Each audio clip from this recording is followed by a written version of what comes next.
آج کا ہمارا درس آپ صلی اللہ تعالی علیہ وسلم کی مہر، جسے مہر نبوت کہا جاتا ہے، اس کے بارے میں ہے۔ مہر نبوت نبی کریم صلی اللہ تعالی علیہ وسلم کے دونوں شانوں کے دونوں کندھوں کے درمیان کمر پر اللہ تبارک و تعالی نے اپنے حبیب کو نبوت کی مہر عطا فرمائی تھی۔ یہ آپ کا معجزہ ہے۔ آپ سے پہلے کسی بھی نبی کو مہر نبوت عطا نہیں ہوئی۔ مہر نبوت، جسے عربی میں مہر کو خاتم کہتے ہیں، خاتم النبوت، آپ صلی اللہ علیہ وسلم سے پہلے کسی کو نہیں ملی، اور کیسے ملتی؟ اس لیے کہ آپ ہی خاتم النبیین ہیں، خاتم مہر کو کہتے ہیں۔ تو نبیوں کے اختتام پر آپ مہر لگانے والے ہیں۔ پورا مضمون لکھ کر مہر آخر میں لگائی جاتی ہے۔ جب تمام نبیوں کو بھیج دیا تو اللہ تبارک و تعالیٰ نے آخر میں اپنے نبی کو بھیج کر نبوت کے سلسلے کو ختم کر دیا، اور اس اختتام پر مہر کو ثبت فرما دیا۔ یہ مطلب ہے خاتم النبیین کا۔ تو خاتم کہتے ہیں عربی میں مہر کو۔ اور اسے خاتم کیوں کہتے ہیں؟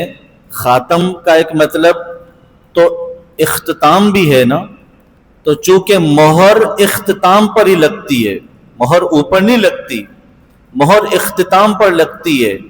تو جو آپ صلی اللہ تعالی علیہ وسلم سے پہلے نبی آئے، ان سب پر اللہ نے آپ کی مہر لگا دی۔ اس لیے یہ مہر نبوت بھی اللہ نے صرف آپ کو عطا فرمائی۔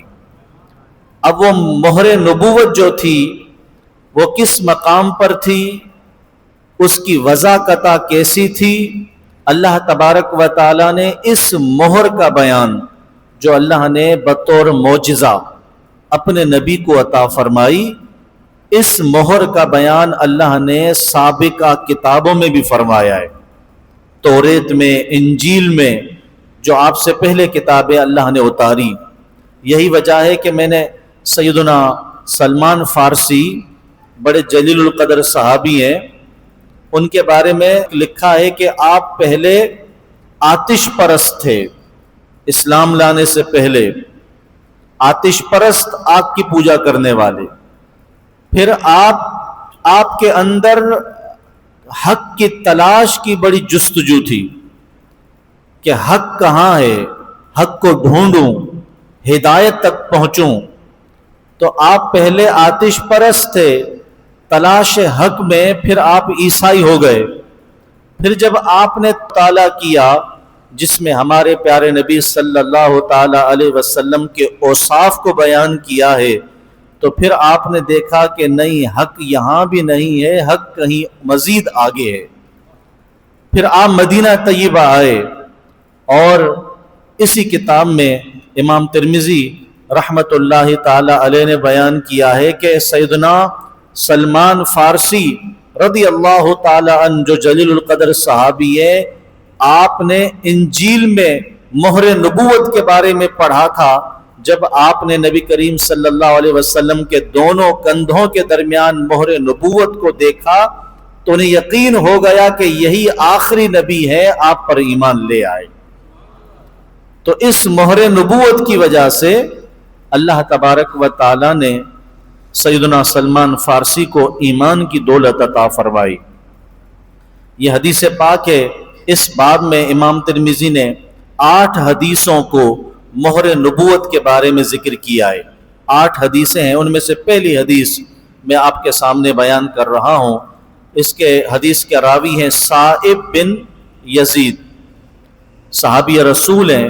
یقول، کہتے ہیں، ذہبت بی خالتی الی رسول اللہ صلی اللہ علیہ وسلم، کہتے ہیں مجھے میری خالہ نبی کریم صلی اللہ تعالی علیہ وسلم کی خدمت بابرکت میں لے آئی، حضور کی بارگاہ میں لے آئی۔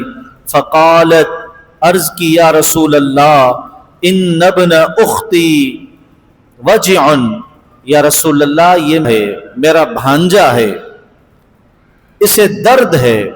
مختلف روایتیں ہیں کہ ان کے پاؤں میں درد تھا۔ ایک روایت میں یہ ہے، جیسا کہ اس حدیث سے پتہ چلتا ہے کہ ان کے سر میں درد تھا۔ سر میں درد ہو تو ڈاکٹر کے پاس جانا چاہیے، صحابہ کو تکلیف ہوتی تو اللہ کے محبوب کی بارگاہ میں حاضر ہو جاتے تھے۔ یا رسول اللہ یہ میرا بھانجا ہے، اسے درد ہے۔ فمسح رسول اللہ صلی اللہ علیہ وسلم رأسی، اللہ کے رسول نے ان کے سر پر ہاتھ پھیرا۔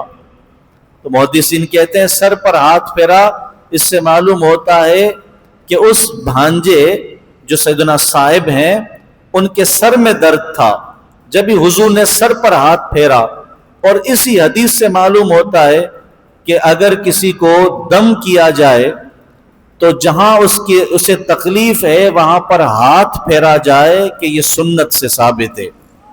نبی پاک صلی اللہ علیہ وسلم جب دم کرتے یا اس کے لیے دعا کرتے تو جو مقام تکلیف تھا وہاں پر ہاتھ پھیرا کرتے تھے۔ تو وہ صحابی کہتے ہیں حضور نے میرے سر پر ہاتھ پھیرا، وَدَعَا لِي بِالْبَرْقَةِ، اور مجھے برکت کی دعا دی۔ حضور کا ہاتھ پھیرنا تھا۔ حضرت ملا علی قاری رحمت اللہ علیہ فرماتے ہیں حضور کا ہاتھ پھیرنا تھا، اللہ نے شفا عطا فرما دی۔ اور نبی کریم صلی اللہ علیہ وسلم نے میرے لیے برکت کی دعا کی، برکت کی دعا کی کہ یا اللہ اس کی عمر میں برکت عطا فرما، اس کی صحت میں برکت عطا فرما۔ تو آپ فرماتے ہیں کہ نبی پاک صلی اللہ تعالی علیہ وسلم نے میرے لیے جب برکت کی دعا کی اور سر پر ہاتھ رکھا تو اس بات کو ملا علی قاری رحمت اللہ علیہ نے بیان کیا۔ بیہقی نے ایک حدیث میں بیان کیا کہ صاحب جس کے سر پر ہاتھ رکھا تھا اس نے بڑی طویل عمر پائی، کیونکہ حضور نے برکت کی دعا کی تھی۔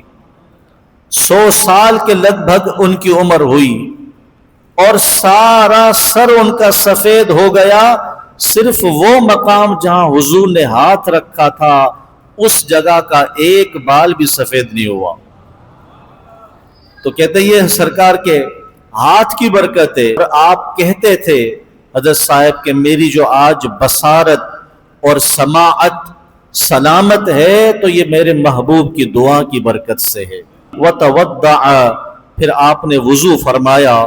فَشَرِبْتُ مِنْ وَضُوئِهِ، حضرت صاحب کہتے ہیں حضور کے وضو کا بچا ہوا پانی میں نے نوش کر لیا، میں نے پی لیا۔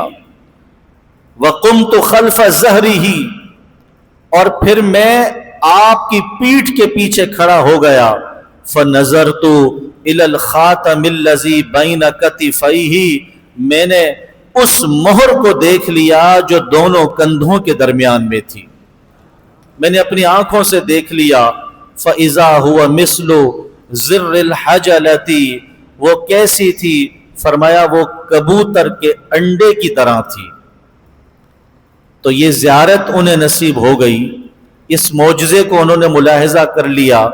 اور بھی روایات میں آتا ہے اس کی حیت بتاتے ہوئے کہ اس کی مقدار کیا تھی۔ بیدت الحمامتی، حضرت جابر بن سمرہ کی روایت میں آیا اس کا جو حجم تھا کبوتر کے انڈے کی جیسا تھا اور وہ سرخ تھی۔ تو یہ مہر نبوت آپ صلی اللہ تعالی علیہ وسلم کے جسم اطہر پر تھی، اللہ نے اپنے حبیب کو عطا فرمائی۔ یہ آپ کو معلوم ہونا چاہیے کہ آپ سے پہلے کسی کو یہ مہر نبوت عطا نہیں ہوئی۔